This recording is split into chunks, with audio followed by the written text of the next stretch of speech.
반갑습니다. 오늘은 이 승리의 열쇠는 어디서 찾을 수 있느냐? 조직의 결속력에서 찾을 수 있다 하는 내용으로 살펴보겠습니다. 이 내용은 맹자에 나오는 문구입니다.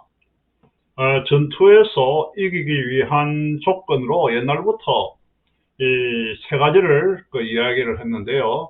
천의 시, 그 다음에 지의 리, 그 다음에 인의 화, 이 세 가지를 이야기를 했습니다. 여기 나오는 그 내용을 보면은 천시 불려 지리하고 지리 불려 인화다 이렇게 할 수가 있는데, 내용을 보면은 하늘의 때, 예? 하늘의 때는 지형의 유리함보다 못하고, 지형의 유리함은 사람들의 화합만 못하다. 화입니다. 화라고 하는 것과 동이라고 하는 것은 틀립니다.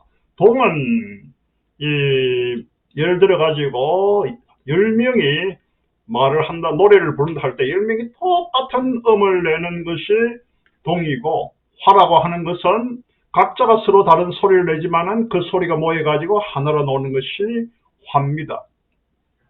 저도 요즘 퇴직하고 난 뒤에 가끔 성가대에서 이 합창을 합니다만은, 거기도 보면은 소프라노, 알토, 테너, 베이스가 있죠. 저는 베이스로 이렇게 하고 있는데, 참 이 여러 명이 모여가지고 같이 이 노래를 하고 나게 되게 되면은 아주 정신이 맑아지는 그런 기분을 느끼고 있습니다.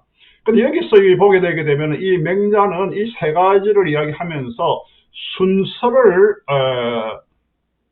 순위를 붙이고 있습니다. 천의 시, 지의 리, 인의 환대, 명자는 여기에 우선순위를 붙이고 있다 하는 내용입니다. 자, 첫 번째 여기 보게 되게 되면 천지인 삼위일체의 경영, 삼위일체 이런 말 젊은 사람들은 참 한 70, 80 드신 분들은 알 거예요. 옛날 우리가 보게 되게 우리 학교 다닐 때는 정통종합 영어를 갖다가 공부를 했는데, 지금보다 저보다 어린 사람들은 정통종합이 아니고 성문 영어라 해가지고 송승문 선생의 영어를 배웠겠죠. 송승문 선생의 영어를 배우기 전에는 더 히트친 아주 한 50년대에 영어 공부한 사람들은 어떤 영어 책을 쓰냐니까 삼위일체 영어라는 책을 가지고 영어 공부를 거의 다 했다고 합니다. 여기서 하여튼 천지인 세 개가 하나로 이렇게 되어 있는 처럼 해서 움직이게 하는 그런 경영. 여기 나오는 것은 특히 이 경영이라는 관점에서 보게 되게 되면은 이 세 가지 천지인의 이 세 가지 조건은 새로운 사업을 시작할 때 참고가 될 수 있습니다. 먼저 이 하늘의 때입니다. 이거는 일을 시작하는 이 타이밍이라고 말해도 좋을 것입니다. 이 혜택을 누리지 못하면은 무슨 일을 하더라도 잘 되지 않습니다. 경기가 좋을 때도 있고 나쁠 때도 있어가지고 경영 환경은 늘 급변하고 있습니다. 나쁠 때 무리하게 밀어붙이면은 처음부터 고전을 면치 못합니다. 그럴 땐 어떻게 해야 되느냐? 꾹 참고 좋은 경기가 돌아오기를 기다려야 될 것입니다. 그런데 참고 견딘다고 해가지고 그냥 멍하니 기다릴 게 아니라 뭔 이 방안이 있을지 하는 것을 검토하고 강구해 나가면서 힘을 쌓아가야 될 것입니다. 방도를 강구하고 힘을 쌓으면서 기다린다는 것. 나쁠 때가 언제까지나 계속하지는 않습니다. 곧 좋은 때가 돌아온다. 그 생각을 하면서 그 타이밍을 잡기 위해서 기다릴 필요가 있다는 것. 그런데 또 모처럼 치고 나갈 수 있는 이 찬스가 있는데도 개중엔 그걸 못 잡고 놓치는 그런 경우도 종종 나오고 있습니다. 그래서 보게 되게 되면 그때 했으면 좋았는데 하는 그러한 그 후회를 하는 일도 일어나고 있는데, 찬스가 오면은 주저하지 않고 잡을 수 있는 그런 결단력 내지는 과감함이 필요하겠죠.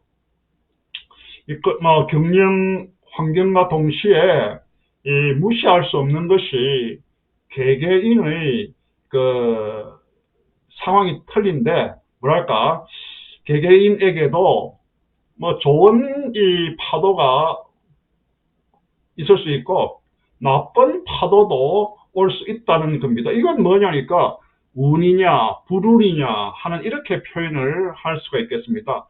인생에는 무엇인가 그런 것이 뭔가 붙어 다니는 것 같지 않습니까? 예? 운이 좋아가지고 좋은 호조, 순조롭게 되어가는 그러한 경기의 물결을 타고 있을 때는 하는 일들이 잘 되는 것 같은 느낌이 들지만은, 뭔가 운에서 뭔가 불운, 운의 버림을 받을 때는 무엇을 하든지 잘 되지 않는 경우도 있습니다.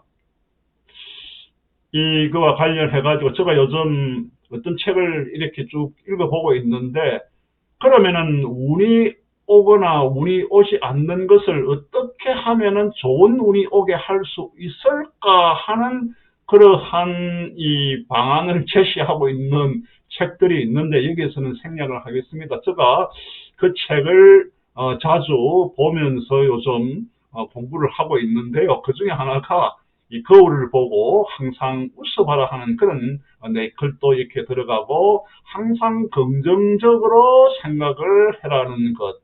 예를 들게 되게 되면은 젊은 사람들이 연애하다가 실연을 했다 하더라도 그것을 부정적으로만 이렇게 나쁘게 생각할 것이 아니라 이제 다시 더 좋은 사람을 만날 수 있는 기회로 생각을 해라. 기타 등등의 그러한 행운을, 기운을 본인들이 불러올 수 있는 길이 무엇일까 하는 것들을 설명하고 난 글들이 있는데, 내가 그걸 보면서 이거 내가 좀 일찍 읽어봤더라 하면은 좀 더 행운을 빨리 찾을 수 있지 않겠느냐 하는 그런 생각이 들더라고요.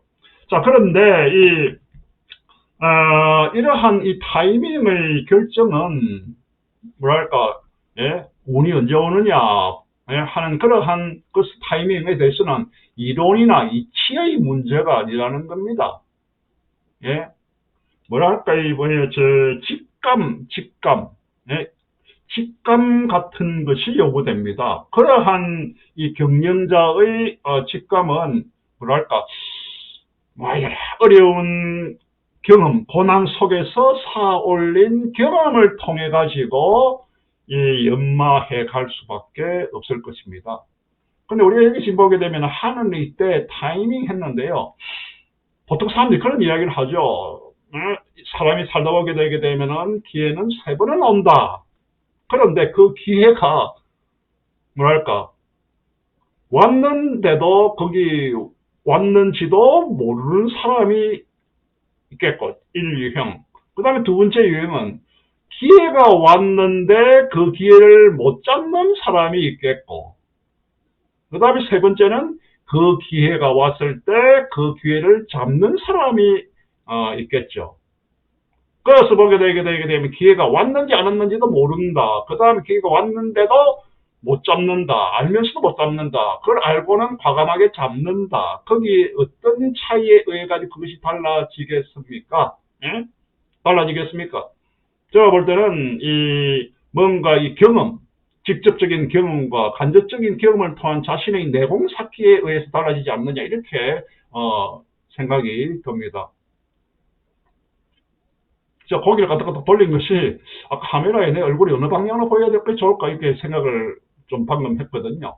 저도 보게 되게 되면 인생에 있어가지고 세 번의 기회가 언제 왔을까 할 때, 저는 첫 번째가 부산에 있는 바닷가에 있는 국립대학교에서 이 교수로서 생활을 할 수 있었던 것이 뭐 가장 큰 첫 번째의 기회가 아니겠느냐. 그때 저를 뽑으려고 했던 그 선생님, 그 교수님의 돌아갔었습니다마는 참 생각이 나이가 퇴직을 하면서 많이 나고 있습니다. 두 번째의 기회는 제가 1900, 첫 번째 기회는 1983년에 부산에 있는 국립대학으로 내려가는 것. 그리고 2002년에 성균관대학교의 모교로 이 교수로 경영학과로 교수로 오게 된 것이 두 번째의 타임 기회가 아니겠느냐. 하늘이 때를 준 것이 아니겠느냐. 그러니까 세 번이라고 했는데 제가 1983년, 2002년 해가지고 19년 한 20년의 주기가 있었는데, 야, 마지막 한 번은 언제 올 것이냐, 앞으로 20년 아니냐 하게 되게 되면은, 야, 나이가 뭐 80대 중반 그 사이에 기회가 와도 그 기회를 잡을 수 있는 그게 되겠느냐. 그런 의미에서 보게 되게 되면은, 타임이 왔을 때 그걸 잡을 수 있는 내공도 중요하겠지만은, 결국에는 사람의 건강이 되어야 그걸 받쳐줄 수 있다는 그런 생각도 들게 되더군요. 그 다음에 이 마지막 슬라이드를 한번 보도록 하겠습니다. 두 번째인데요. 지형의 유리라고 이렇게 되어 있는데, 하늘의 때를 포착하면은 다음은 뭐냐? 지형의 유리입니다. 제가 이 사무라이 경영에서 뭐 이 내용을 약간 이야기를 했는데요. 맹자에 따르면은 순위를 매겨냈지 않습니까? 아무리 하늘의 때를 누리더라도 이기지 못하는 것은 지형의 유리함을 얻지 못하기 때문이라고 명자는 말했습니다. 이는 본래 전투와 관련된 이 말인데, 불리한 지형에서 포진해가지고 전투를 펼치면은 처음부터 고전을 면치 못하겠죠. 우리가 이 군에 갔다 온 사람들은 지형 지물을 잘 이용해라 이런 말을 많이 써왔지 않습니까? 다 같은 의미라고 볼 수가 있겠습니다. 자, 이 경영의 경우에는 이 지형의 유리라고 하는 것이 어떻게 적용이 될까요? 지형의 유리라고 하는 것을 어째보게 되면은 로케이션, 이게 뭐 입지와 이렇게 관련해가지고 또 생각을 할 수가 있지 않겠습니까? 지난번 이 사무라이 경영에 있어서는 지를 그 하드웨어적인 것이 아니고 소프트웨어적인 측면에서 네트워킹, 인맥, 그 다음에 뭐 링크, 어떻게 자신과 관계를 맺는 사람들을 많이 가지고 되느냐 하는 것을 이야기했는데, 여기서는 여하튼 지형을 입지적인 측면에서 이렇게 말해도 될 것입니다. 이것도 경영의 성공을 보장하는 중요한 결정 요인 중에 하나인 것은 분명합니다. 지금 현재 2002년 9월의 놓고 보게 되게 되면은 뭐 러시아와 우크라이나의 전쟁, 그죠? 그 다음에 이 중국과 미국의 패권 경쟁, 그 다음에 또 중국의 대만에 대한 위협, 이런 것으로 공급 사슬망, 원래는 공급 사슬이라, 공급망, 글로벌 공급망, 글로벌 스플라이 체인. 과거에는 그냥 많은 사람들이 공급 사슬이라 했는데, 요즘 들어와가지고 언론에서 망이라고 많이 씁니다. 제가 볼 때는 뭐 사슬보다는 망이 한 글자가 작기 때문에 그걸 더 선호하지 않느냐, 이렇게 생각을 할 수밖에 없더군요. 그래서 이런 공급 사슬망의 붕괴랄까, 그 다음에 또 변형이랄까, 뭐 이런 것으로 인해 가지고 뭡니까?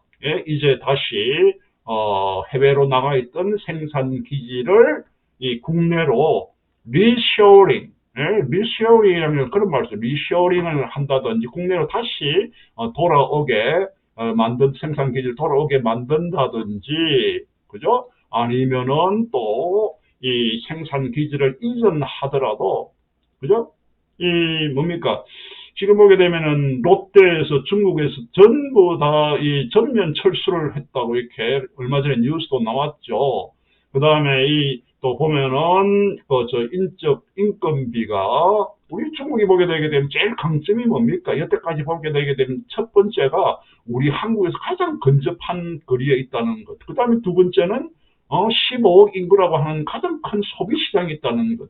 세 번째는 이 저임금의 저 노동력이 풍부하다는 것이었는데 이걸 통해 가지고 소싱을 많이 했죠. 우리 한국의 기업들이 그저 해외로 나와가지고 여하튼 이 아웃소싱을 많이 했는데 이제 다시 한국으로 돌아온다는 것은 뭐 인소싱을 하는 그런 분위기로 바뀌고 있다고 이렇게 볼 수가 있는데 이 리쇼링도 보게 되게 되면은 이 과거에 중국으로 나갔을 때는 뭔가 지형의 유리를 위해 가지고 기지를 중국으로 옮겼는데 이제는 그런 유리함이 어드밴티지가 그냥 사라져 버렸기 때문에 disappear 했기 때문에 이제는 어떻게 한다? 다시 리쇼링 한국으로 들어온다. 아니면 일본에 있던 기업들이 다시 들어온다. 얼마 전에도 보게 되면 후지츠 일본의 후지츠가 아주 최근에 며칠 됐죠? 후지츠의 그 필름 만드는 공장을 그냥 폐쇄해버리는 그러한 일이 중국에서도 있음으로 내가 알고 있는데요. 이런 것도 보면은 리쇼링 저는 지금 보게 되게 되면 이 유튜브를 방송하기 위해 가지고 자료를 많이 읽어야 되는데 그래도 제일 그래도 접근하기 쉬운 것이 일본 경제신문 니케이가 보기에도 진짜 좋은 기사들이 많이 있습니다. 한 달 구독료가 5만 원입니다. 즉 5만 원씩 내고 지금 받아보고 있는데요. 우리 유튜브 방송에 좀 도움될 만한 기사가 뭐가 있을까? 앞으로 지금 보게 되면 일본 경제신문을 통한 이 일본 경제 비즈니스 그 다음에 제품 개발 이런 것들도 다루고자 합니다. 그 미국에서 나온 내용인데 뭐냐니까 가치관을 공유하는 그러한 나라들 간에 있어서의 경제 교류를 늘리자고 하는 것도 프렌드 쇼링이란 말이죠. 프렌드 쇼링. 예? 친구들 간에 있어 가지고 우호적인 그러한 행위를 하기 때문에 이 생산 기지를 옮기더라도 프렌드 쇼링 우호적인 그런 국가의 생산 기지를 옮기는 이것도 보게 되게 되면은 이 맹자의 지형의 유리에 해당되는 내용입니다. 뭐 결국에는 보게 되게 되면은 유리한 입지 조건을 찾는 것이 그저 여기에 해당되는 것이고 살아남기 위해서는 기업이 살아남기 위해서는 이러한 문제를 소홀히 할 수밖에 없다는 거. 요즘 보게 되면은 뭐 기업들이 어느 날 툭 튀어나오는 게 아니고 사실은 뭐 육아사상에서 보게 되게 되면 벌써 이런 내용들이 나왔어요. ESG라고 하는 ESG 경영 있죠. 뭐 environmental environmental friendly 친환경적인 그다음 sustainability 지속 가능성이라는 뭡니까?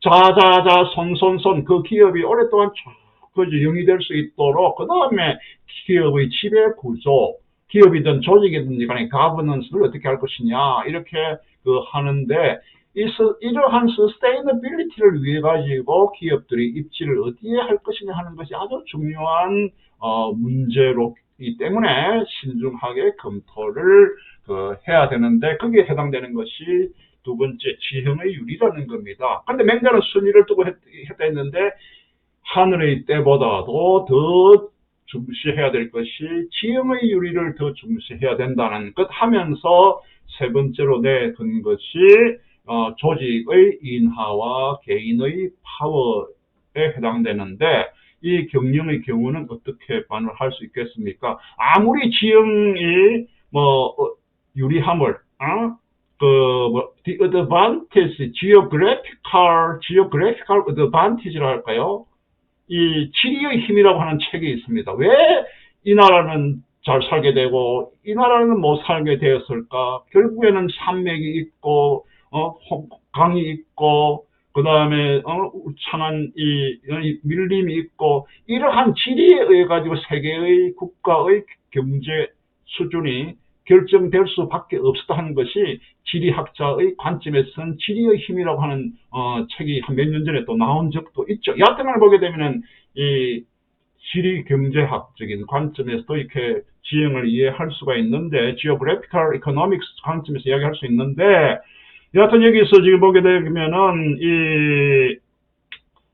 인화라고 하는 것이 나오는데, 맹자에 따르면은 하늘의 때 지형의 유리도 중요하지만 그보다도 더 중요한 것이 인화라고 맹자는 말했습니다. 결국은 내부의 결속력이 가장 중요하다는 것.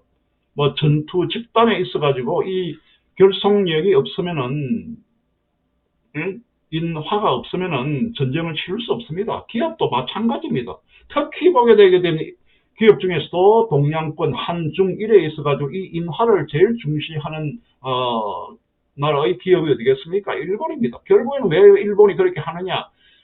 제가 앞에서 우리가 사무라이 경영을 이야기했는데, 메이지 유신이 일어나고 난 뒤에 사무라이 집단이 다 없어지게 됐거든요. 군대가 들어섰는데 어떻게 사병으로 이렇게 이용할 수 있는 사무라이가 조직이 존속하겠습니까? 예, 페도로이 있었거든. 완전히 칼을 가도 못 쓰게 하는 페도로, 메이지 유신이 일어나고 난 뒤에. 그리고 난 뒤에 그 사람들이 낭인, 료님으로서 살 수밖에 없는데, 결국에는 뭐겠습니까? 먹고 살아야 되기 때문에 기업에 취직을 해야 되는. 그때 메이지 유신으로 인해 가지고 일본은 근대화가 되면서 새로운 서양식 기업이 들어서고 공장이 들어서면서 미쯔비시라든지 미쯔이라든지 이러한 기업의 전신이 생기면서 이 사무라이들이 칼을 버리고 어디에 취직을 하게 되었느냐? 그러한 기업들에게 취직을 하게 되었다는 겁니다. 그러니까 제목에 되게 되면 일본의 자이바츠입니까? 이 재벌 그룹의 직원들의 첫 직원들은 어디 출신이냐? 사무라이 출신들이라고 이렇게 볼 수가 있습니다. 그 사람들이 결국에는 어떤 정신을 가지고 있었나? 자기가 속해 있는 번주의 조직 하에서 자기를 위해서가 아니라 이 영주를 위한 목숨을 바치는 그러한 것을 살았기 때문에 개인보다는 조직을 더 우선시하는 문화가 있었기 때문에 일본의 기업들이 이러한 화를 중시하는, 결속력을 중시하는 그런 기업의 문화가 우리 한중 일중에서 가장 강하게 되었다는 것을 역사적인 관점에서도 볼 수가 있겠습니다. 그런 면에서 지금은 많이 퇴색했지만은 연공서열제라든지 종신고용제가 뭡니까? 한번 취직하게 되게 되면은 죽을 때까지, 퇴직할 때까지 끝까지 봐주는 것. 그 다음에 연공서열제는 뭡니까? 얼마만큼 근속을 했느냐에 따라 가지고 승진시켜주는, 다시 말해 한번 취직하게 되면 에스컬레이터 올라같이 쭉 에스컬레이터 타고 올라가는 그러한 기업의 문화가 생긴 것은 지금 많이 퇴색했죠. 그것은 왜? 이러한 사무라이 문화에서 그것이 비롯됐다, 이렇게 볼 수가 있겠습니다. 하지만은 조직의 화만을 강조하면은 뭐냐? 개인의 개성이 말살되게 됩니다. 이런 조직은 얼핏 보아서 강한 것처럼 보이지만은 어떤 경우에는 의외로 취약한 경우도 많이 있습니다. 개성이 강한 개인이 모여가지고 강력한 이 결속력을 가진 조직이야말로, 개성은 강한데 결속력도 강력한 이런 조직을 만드는 것이 아주 이상적이라는 거. 참 힘들죠. 개성이 강한데 그 사람들이 잘 조직이 됩니까? 사실 보게 되면 옛날에 이런 이야기 했습니다. 교수들이 보기에는 아주 개성이 강해요. 개성이 강할 수밖에 없는 게 뭡니까? 출근해가지고 퇴근할 때까지, 출근도 보기엔 출근 시간이 정해진 것도 아니고 퇴근 시간이 정해진 것도 아니고 그냥 연구실에 지가 문 닫고 들어가면 그게 출근이에요. 예? 퇴근도 보게 되면은 지 알아서 놓으면 되고 퇴근 밤 10시에 놓은데 야간 수당 주는 것도 아니고, 그 다음에 학교 안 나가도 되고, 그러니까 모든 사람 개성이 될 수밖에 없겠죠. 그런 사람들이 결속력이 강해지겠습니까? 강해질 수 없는 거예요. 예, 교수 사이에서는. 그리고 교수 사이에서 가지고 결속력이 그렇게 강한다 해봐야 별로 그렇게 효과가 많이 나오지 않습니다. 그래도 보게 되면은 가끔씩은 모여가지고 대화도 나눌 수 있는 그러한 느슨한 이런 모임들은 자주 있어야 되겠죠. 그걸 통해 가지고 어떻게 한다? 서로의 연구하는 분야를 공유, 쉐어링 하면서 학제적인 인터디스플리너리한 연구가 나올 수 있는데, 문만 딱 벽이 되어 있기 때문에 안 되겠죠. 그러부터 보게 되면 기업들이 요즘 보면은 담배를 못 피우면 담배, 그죠? 못 폈잖아요. 과거에 담배 피울 때가 담배 못 피우는 이 시절에 기업에 있어서의 이 부서별 이 공유하는 것이 더 줄었습니다. 옛날에 담배 피울 때는 저 부서 회계과 개발과 해가지고 쭉 연구과 해가지고 밖에 나와가지고 담배를 피우면서 담배만 피우는 게 아니죠. 옛날에 보면 동기라. 아니 요즘 무슨 일을 하노? 나 이런 일 한다. 그래 뭐 일을 하면서 정부와 공유되기 때문에 기업의 발전에 더 도움이 되는 그런 것도 나올 수가 있다는 거죠. 그걸 마치고 난 뒤에 술 한잔 하는 것도 술만 마시는 게 아닙니다. 술을 마시면서 맨날 무슨 이야기 하겠습니까? 딴 얘기 할 수도 없는 거고 기업의 관련된 업무를 갖다가 서로 다른 부서에서 어떤 일이 일어나는 것을 갖다가 가지고 서로 개선할 수 또 이렇게 토의할 수 있는 그런 것이 있기 때문에 개성이 강하지만은 결속력이 강력한 그런 기업을 만드는 것이 경영자로서는 아주 이상형으로 생각을 해야 된다는 그러한 이 조직에는 뭐가 인화가 반드시 필요하다는 겁니다. 인화.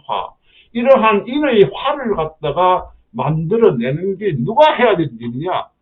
경영자, 리더의 책임이라는 겁니다. 최근 들어와가지고 이런 점에서 여러 가지로 볼 때, 여러 측면을 볼 때 해이해진 듯한 그런 느낌을, 저는 느끼고 있습니다. 가능하면은 한 사람 한 사람의 개성을 살리면서 이에 더해가지고 결속력을 갖추는 조직을 만드는 노력을 리더, 경영자는 반드시 해야 될 것입니다. 오늘 강의가 좋았으면 좋아요와 구독을 눌러주시면 고맙겠습니다. 자, 행복한 하루 보내기를 바랍니다. 감사합니다.